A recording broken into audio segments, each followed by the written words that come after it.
So, hi. For today, yung love life naman ang i-explain ko. Pinagda naman ng copy ordering system, grade numeric sweet match, and currency converter. Lumala tayo sa una, which is yung copy ordering system. So here, inasal naman kung anong order natin, then kung dine-in or take-out. Then ito, yung price is fixed yan sa zero. Ayun yung parang base niya sa magiging presyo. Here, gumamit tayo ng match or yung ano niya sa ibang language ay yung switch na ginagamit natin. So, match menu choice, ito yung variable niya. Tapos case, copy, if yung if copy yung pinili nila, ang price namin is 50. If tea is 40, juice is 30, water and is 20. Then, eto, etong, eto is nagsisilbi as else natin. Which means, if else, ibig sabihin nun, hindi niya na-meet yung mga naunang condition niya. So here, sorry, the item is not on the menu. Yun yung sinabi niya. After nun, after natin pumili kung anong order natin sa menu, then naman, tinatanong naman dito kung ang order ba natin is per dining or for takeout. Kapag per takeout siya, mag-a-add siya ng another 5 pesos. Then, if yung ano niya naman, here naman is yung if yung price is greater than zero, ay na yung anong print na yung pinaka-price, then thank you and come again. Let's try it now.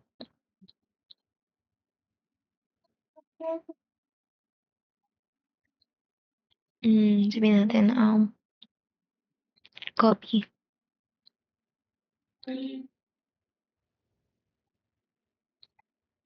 Take out.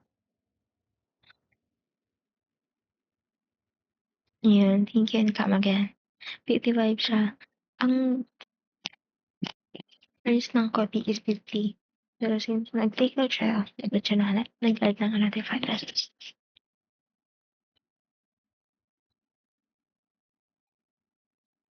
Paano naman ipala sa menu? Sabihin natin ice cream.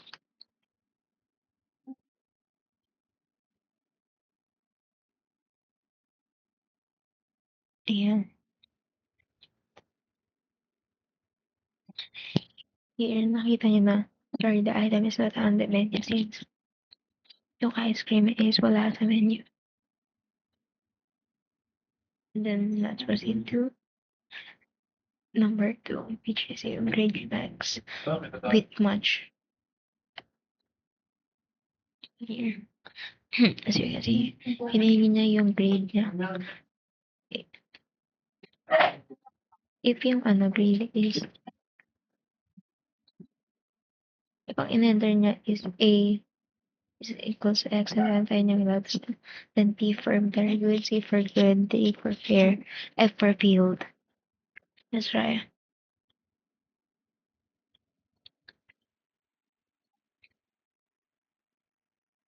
Two. That's A for excellent. Let A.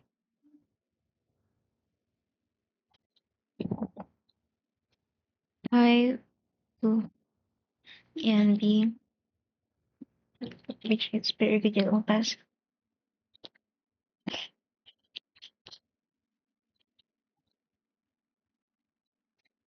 C for good. D for fair.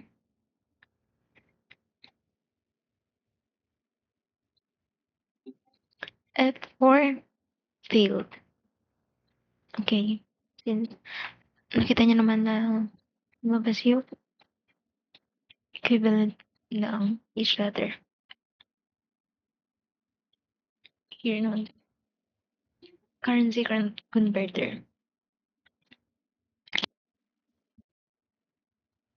So now let's proceed to currency converter. Lilinehin niya lang yung currency, which type of currency, then yung amount. So ito, if in USD, ang type of currency code natin is, ang rate niya is 58.0. Then if for Euro is 62.0, then Japan is 0.39, then peso is 1 peso. Then ipala dyan sa choices, 80 ang rate, or ilalabas as invalid currency code, enter. Then if ang rate, ito, sa rate, if 0 is greater than rate, yun natin, converted is equals to amount times rate. So, ito yung computation. Then, so, lalabas ang natin yung output. Which is yung, mapakita niya yung amount, then yung type of currency, tapos kung magkano yung kinonvert niya. That's right.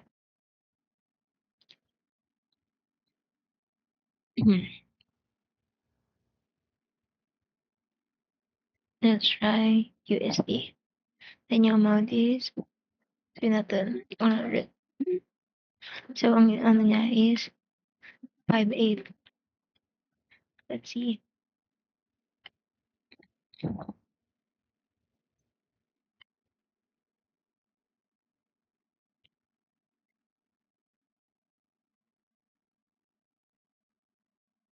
Hmm.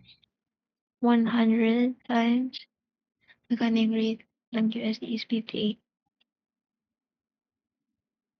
So, 5.8.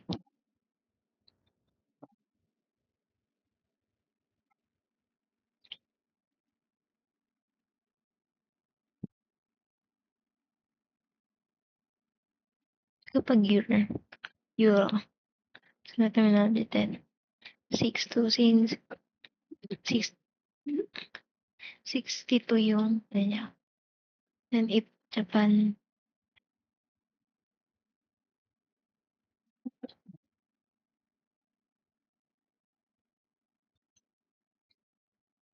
yan, 39 cents, 0.39 lang ang rate niya. Then if peso,